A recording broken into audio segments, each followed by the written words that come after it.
জনরব media, জনতার কথা বলে। নমস্কার, জনরব মিডিয়া থেকে শুক্লা গাঙ্গুলি। 16ই জুন 2024। আজ গঙ্গা পুজো। বিভিন্ন প্রান্তে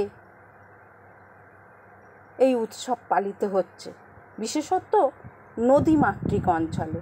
কিন্তু হাওড়া শহরে কিভাবে এই উৎসব পালন হচ্ছে তার খবরের আগে যে খবরে চোখ রাখবো, সেই খবর দেখে আপনারও ইচ্ছা করবে সেবাহি পরম ধর্ম, ভারত সেবাশ্রমের মূল কথা, তার অনুগামী হয়ে সেবা দিতে। দাসনগর অঞ্চলে একজন দিদিভাই ফল বিক্রেতা, ফল বিক্রির সঙ্গে সঙ্গে কত বড় মানবিক দৃষ্টিসম্পন্ন সেই খবরই তুলে ধরেছে জনরব মিডিয়া। দেখুন, মানুষকে বাতাসা জল তুলে দিয়ে এই গরমে তাদের থেকে রক্ষা করছে। চলুন তার কথা আমরা তো শুনবই, তিনি কেন বললেন, কি বললেন।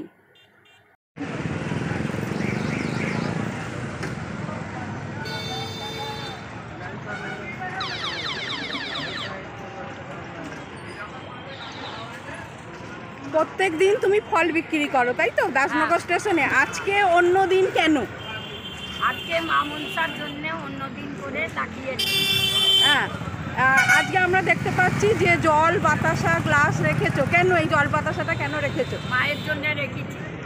মায়ের জন্য তো রেখেছো, তো মা তো আর নিজে আসেন না।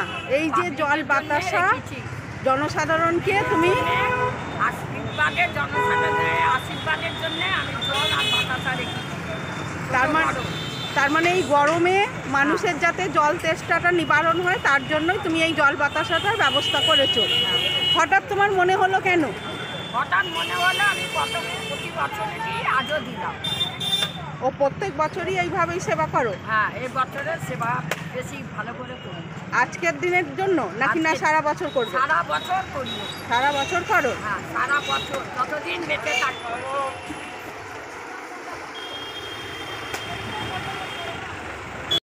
হাওড়া জেলার দাসনগর রেল স্টেশনে হাওড়াগামী ট্রেনে উঠতে গেলেই আপনাদের সঙ্গে দেখা হয়ে যাবে দিদিভাইয়ের।